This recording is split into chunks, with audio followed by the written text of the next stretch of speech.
Assalamualaikum warahmatullahi wabarakatuh.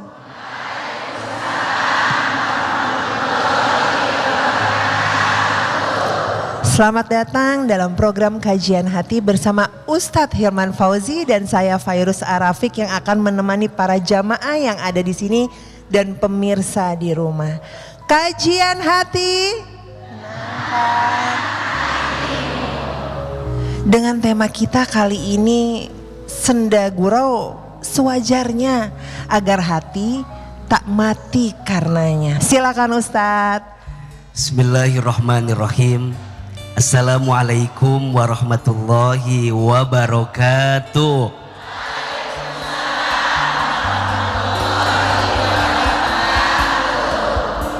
Bunda, setiap manusia itu punya hati. Dan setiap hati ada yang menggenggamnya. Siapa? Allah. Hati itu mudah terbolak-balik. Maka dalam bahasa Arab, hati diistilahkan dengan qalbu. Apa? Qalbu. Qalbu itu berasal dari kata qallaba yuqallibu, sesuatu yang mudah terbolak-balik. Maka sering kita berdoa, ya muqallibal qulub tsabbit qalbi ala dinika. Duhai Allah yang maha membolak-balikan hati, tetapkan hatiku di jalan agamamu. Maka yang namanya hati harus diisi dengan kebaikan. Yang namanya hati harus diisi dengan ketenangan. Dan yang bisa membuat hati itu tenang saat hati seorang hamba berzikir kepada Allah Subhanahu wa ta'ala.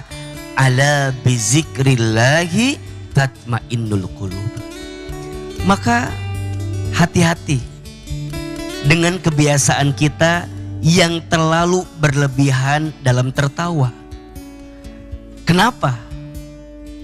Wala tuksirud dhahiki. Janganlah kalian banyak tertawa secara berlebihan. Fa inna kasratad dhahiki tumitul qalbi. Sesungguhnya tertawa berlebihan itu akan mematikan hati. Kadang mohon maaf, kita lupa menangis, kita lupa meneteskan air mata, kita lupa merenung kepada Allah, kita lupa bermuhasabah. Kenapa? Karena terlalu berlebihannya kita dalam tertawa. Maka kita harus belajar menata hati, belajar menjaga hati, agar hati ini senantiasa terpaut dengan Allah Subhanahu wa ta'ala. Salah satunya jangan terlalu berlebihan dalam tertawa, dalam senda gurau. Apalagi mohon maaf ya, gak sedikit karena senda gurau saling menjatuhkan orang lain. Ada tidak? Saling menyakiti orang lain. Ada tidak? Saling merendahkan orang lain. Ada tidak? Ada, hanya untuk mengundang tertawanya kita. Padahal hati-hati, berlebihan dalam tertawa itu bisa mematikan hati. Dan jika dalam senda gurau ada orang yang tersakiti, boleh jadi disitulah ada dosa yang kita lakukan. Maka ada yang bertanya, berarti AA gak boleh kita tertawa? Boleh. Siapa bilang gak boleh? Tertawa boleh, berlebihan jangan. Lantas ada yang bertanya, apakah Nabi itu tidak pernah tertawa? Nabi tertawa jika lucu. Tapi jika kita baca riwayat, tertawanya Nabi itu tersenyum. Jadi Nabi itu punya wajah yang defaultnya, yang dasarnya udah senyum. Maka senyum itu sodakoh atau bukan? Sodakoh. Tabassumuka fi wajhi akhika laka sodakoh. Senyummu di wajah saudaramu adalah sodakoh. Nabi itu suka bercanda. Satu kali ada seorang nenek-nenek nanya sama Nabi, ya Rasul, apakah nenek akan masuk surga? Apa kata Nabi? Enggak. Nenek itu cemberut. Hah?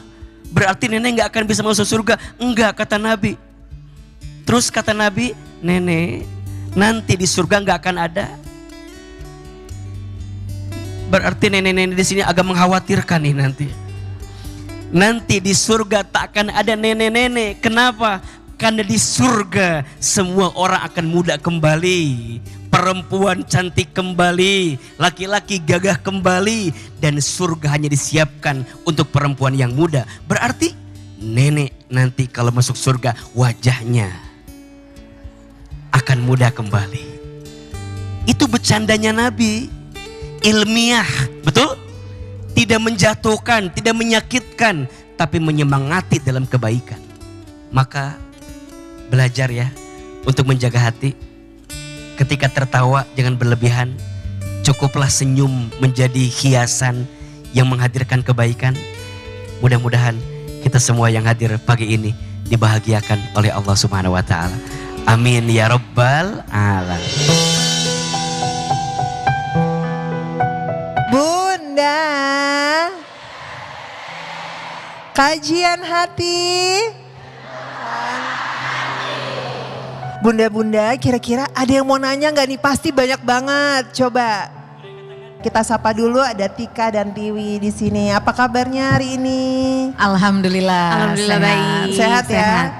Sebelumnya mau memperkenalkan kembali, jadi kami berdua adalah tergabung dalam sebuah grup namanya Tito. Jadi saya Tiwi dan Saya Tika. kami berdua mengawali perkenalan dan persahabatan kami dari mulai, sebenarnya kalau kenal dari SMP Ustadz. Iya. Tapi SMP kita nggak saling tegur sapa karena kita kenalnya di angkot. Iya. Jadi mungkin pandangan pertama kali ya. Pandangan pertama kalau kata orang-orang kan katanya biasanya yang jadi sahabat itu awalnya pasti saling gak suka. Gitu karena sudah punya, ih kok dia begini, kok dia begitu. Ternyata setelah kita kenal, qadarullah tiba-tiba kita diperkenalkan di satu event acara bernyanyi. Ajang pencarian bakat ya. Ajang pencarian bakat. Sebelum itu kita udah kenal. Tapi kita semakin dekat itu ketika kita mengikuti ajang pencarian bakat.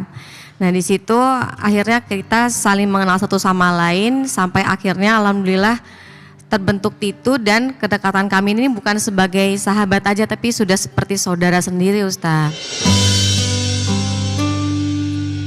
Udah banyak yang dilewatin sama kita ya. Masa-masa keemasan, masa-masa suka dan masa-masa duka juga udah pernah kita lewatin bareng-bareng ya. Justru di masa-masa waktu itu kita sekitar umur berapa ya Tito? Itu 19 ya? 19 Afi, Iya, 21 lah 20. Sekitar 21. umur 20 tahun mungkin pada saat itu masanya anak-anak remaja lagi pada banyak main sama temen-temennya, lagi sering main kemana-mana. Tapi kita berdua banyak menghabiskan waktu untuk kerja, nyanyi, dan akhirnya mungkin kedekatan itu terbentuk karena kita sering bersama-sama karena kita tinggal satu rumah juga gitu. Dan ada masa-masa sulit juga di mana memang setiap pertemuan pasti ada masa-masa untuk perpisahan dulu, dan itu lumayan cukup lama ya, berapa tahun ya kita sempat pisah? Sekitar 3-4 tahun ya? 3-4 tahun berpisah karena masing-masing seperti kayak mau mendewasakan dulu pikiran lah ya, mendewasakan diri. Setelah itu alhamdulillah masih ditakdirin untuk ketemu lagi, bersahabat lagi dengan versi yang sudah berubah, dengan versi yang udah lebih baik lagi. Kalau nggak salah Tiwi menikah ya? Iya betul. Tuh. Menikah dan sempat akhirnya vakum kan ya? Nah itu kenapa tuh tiba-tiba vakum? Kan cukup lama ya setelah menikah. Karena apa, mau fokus memang sama suami nggak diperbolehkan lagi berkarir, atau memang karena Tiwi yang pengen udah ntar dulu dia? Jujur aku sama Tika memang dari kecil memang selalu senang untuk berkarya sih sebenarnya gitu. Jadi kalau untuk dibilang pengen rehat sebenarnya nggak mau sebenarnya. Cuma mungkin ada beberapa hal lain yang mengharuskan aku untuk bisa lebih untuk fokus di keluarga gitu. Jadi karena kan tiap rumah tangga tuh biasanya aturannya beda-beda kan. Gitu. Jadi kita nggak bisa maksain. Mungkin kalau suami aku dia termasuk yang membebaskan, ya udah selama kamu mau nyanyi ya silahkan aja nyanyi. Boleh. Tapi mungkin ada beberapa hal yang dia nggak boleh. Mungkin suaminya Tiwi ada beberapa hal yang dia tidak mengizinkan, tapi di beberapa hal dia mengizinkan, jadi gitu.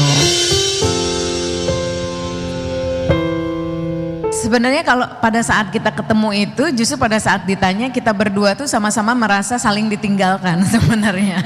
Jadi Tiwi merasa aku loh yang ditinggalin gini, karena kan aku sempat datang ke kamu, terus aku bilang tapi kan aku pernah datang ke kamu juga untuk mempertahankan ini, tapi kamu nggak bisa gitu. Tapi ya itu balik lagi ke komunikasi, dan sempat beberapa tahun itu ya patah hati banget gitu, karena sempet diem-dieman gitu. Iya gitu, sedih kayak kok jadi kayak gini, maksudnya kita kan membangun ini tuh nggak mudah gitu kan.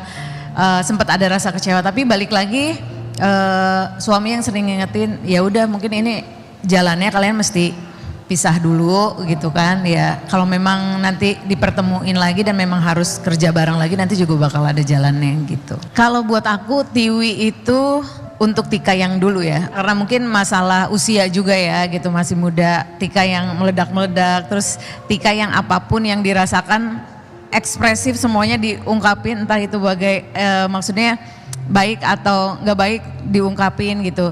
Tiwi ini menjadi sebuah peredam, sebagai sebuah peredam yang maksudnya menyeimbangkan itu. Tapi sekarang malah kebalik Pak Ustadz. Dia sekarang yang sering lebih kayak mau bicara, mau speak up, karena dulu Tiwi itu agak tertutup. Jadi kadang-kadang aku yang mesti kayak, ayo Wi gini-gini, ayo gitu. Maksudnya kalau ini kamu ngomong, ayo Wi kita kesini, ayo Wi kita kesini gitu. Dan Tiwi sebagai seorang sahabat tuh salah satu sahabat yang paling menerima saya apa adanya. Segala ya kekurangan apa, namanya manusia ya, tapi yang sampai sejauh ini ya dia salah satu yang masih bertahan sampai hari ini sama saya ya. Oh. Yang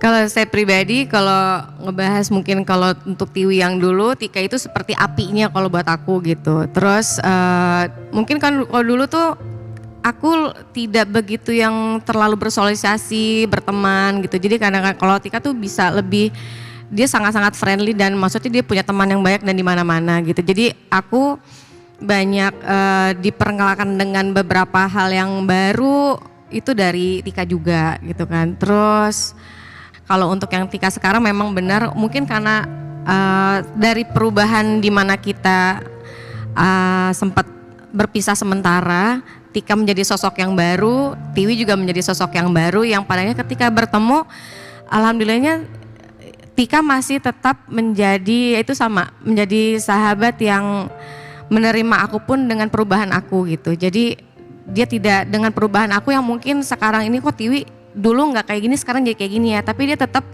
menerima aku dan menyeimbangkan aku pada akhirnya sekarang gitu. Dari 2005 sampai 2026 ini terima kasih karena selalu menjadi sosok yang selalu ada buat aku.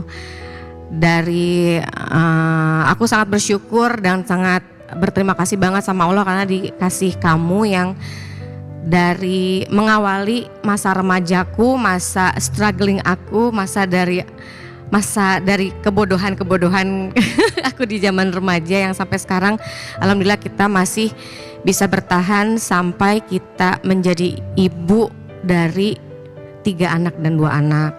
Terima kasih juga karena sudah menjadi tempat sampahnya aku untuk mencurahkan segalanya.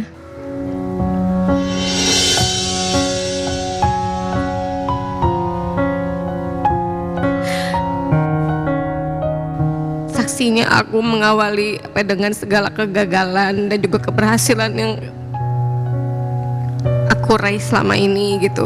Terima kasih telah menerima aku apa adanya di segala hal, dimana kamu melihat kekurangan aku itu bukan menjadi sebuah yang harus kamu benci atau kamu jauhi, tapi malah kamu dekat aku dan kamu rangkul aku,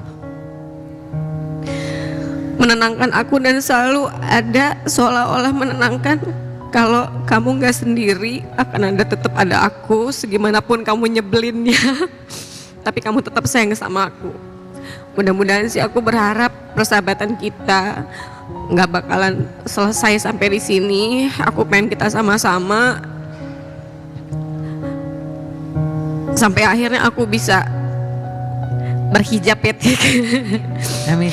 Terus juga mudah-mudahan dimana kamu menjadi saksi banyak air mataku yang jatuh, aku juga pengen kamu juga menjadi saksi juga dimana aku bisa berbahagia secara utuh gitu.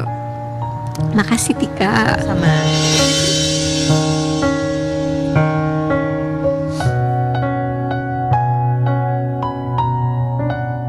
Maaf lahir batin juga ya Bu ya.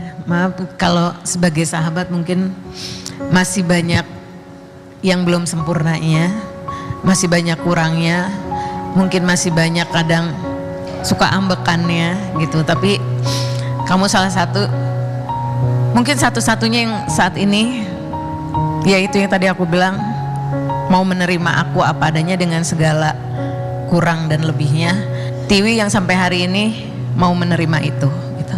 Terima kasih banyak juga untuk telinganya, untuk waktunya, yang kadang-kadang kita udah gak perlu ngomong, kita lagi ada masalah, kita cuman ketemu habis itu kita cuman diem aja, kayaknya itu udah sembuh aja gitu kalau kita lagi ada masalah.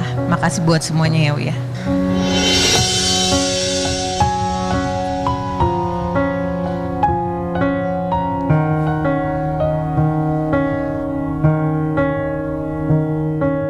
Kalau dari aku, katanya Pak Ustadz, sebagai seorang sahabat itu kita bersahabat di dunia, saling menolong, saling membantu, dan itu pun akan terjadi pada saat kita nanti di akhirat ya. Bagaimana caranya kita bisa nanti bersama-sama sampai ke surga nanti? Apa yang bisa membawa kita untuk bisa bersama-sama di surga nanti? Kalau boleh jujur sih aku pengen bisa untuk berdaya di segala hal ya, maksudnya menjadi seorang ibu, menjadi seorang istri juga kelak, terus menjadi perempuan yang memang tetap berkarya gitu. Nah itu bagaimana untuk bisa menjembatani itu semua supaya masih tetap bisa berjalan dengan baik gitu. Terus karena kalau buat aku pribadi sih Ustadz ya, mungkin aku bukan tipikal yang cocok untuk hanya berdiam di rumah gitu. Aku pengen ada sesuatu hal yang bisa membuat aku merasa aku berdaya, seperti itu sih Ustaz. Bunda, punya sahabat yang baik itu anugerah. Punya sahabat yang soleh itu berkah. Makanya kata Nabi SAW, pentingnya memilah dan memilih teman kita. Karena kualitas hidup kita boleh jadi dipengaruhi oleh teman kita. Berteman dengan teman yang baik seperti engkau berteman dengan penjual minyak wangi, engkau akan kecipratan wanginya. Berteman dengan teman yang buruk seperti engkau berteman dengan pandai besi, engkau pun akan tercium baunya. Dan Masya Allah, seseorang nanti di akhirat akan dipersatukan dan dikumpulkan kembali dengan siapa saat mereka di dunia. Maka tadi Kak Tika bertanya, apakah mungkin kami yang berteman di dunia akan berteman lagi di surga? Tergantung. Apa yang akan membuat seseorang itu akan sama-sama lagi di surga? Ketakwaannya. Maka disebutkan dalam Quran surat Az-Zukhruf ayat 67.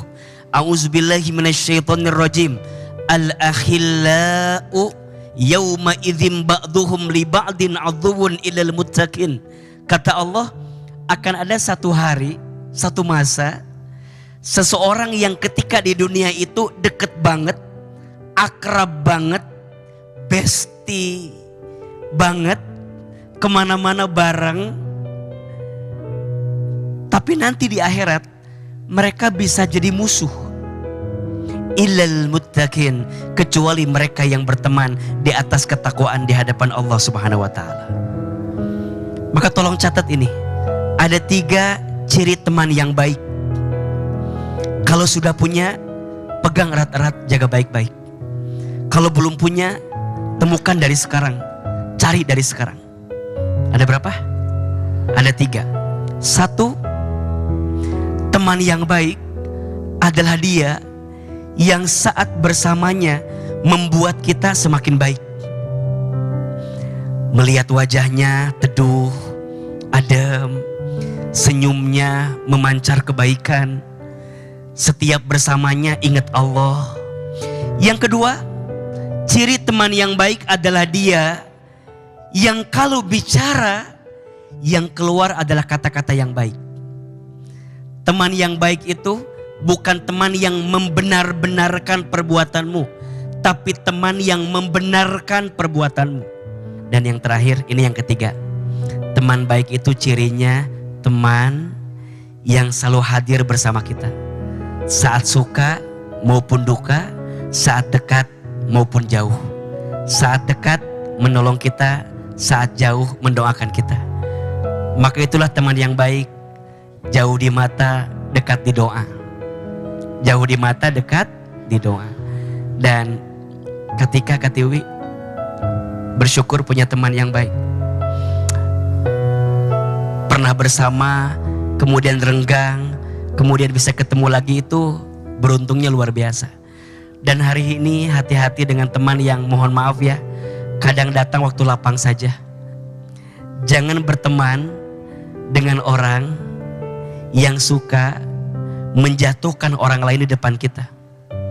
Boleh jadi di belakang kita dia menjatuhkan kita. Betul? Maka kalau sudah punya teman yang baik, pegang erat-erat, jaga baik-baik. Untuk Katiwi, hidup ini harus terus berjalan. Seorang perempuan itu boleh terus berkarya, boleh terus berdikari. Pada akhirnya setelah berumah tangga agak sedikit terbatas, kan harus ada izin dari suami.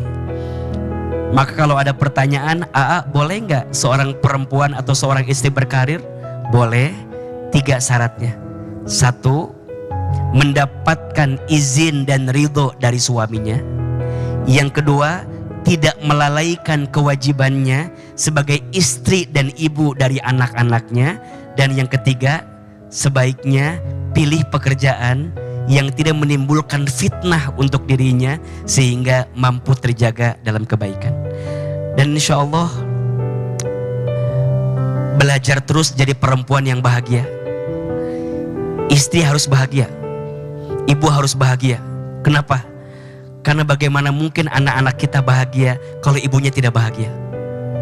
Coba pegang tangan kanan kiri sahabatnya. Ikuti kata-kata Ahilman ya. Sahabatku, besti-besti, seperti ini engkau genggam tangan ini di dunia, maka nanti janji ya, genggam tangan ini lagi seperti ini sampai ke surga. Sahabatku, makasih ya, udah jadi sahabat yang baik. Maafin aku, ingetin aku, kuatin aku. Janji ya, sama-sama lagi sampai ke surga. Pelukan kiri kanan, pelukan.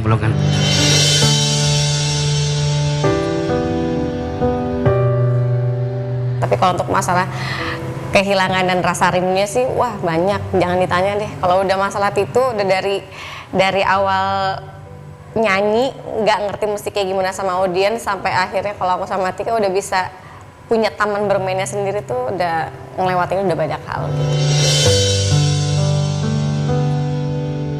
Ternyata setelah kita mendengarkan masalah orang lain, kita ngerasa masalah kita tuh jadi sangat kecil.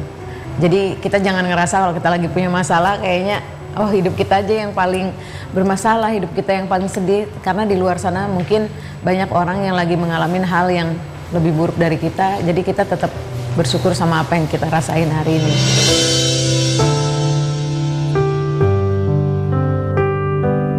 Nah, aku juga ngelihat secara bagaimana cara menyampaikannya Ahilman tuh lebih benar-benar tenang dan tidak judging, tidak menyudutkan satu sama lain gitu. Jadi buat aku sangat menenangkan hati gitu.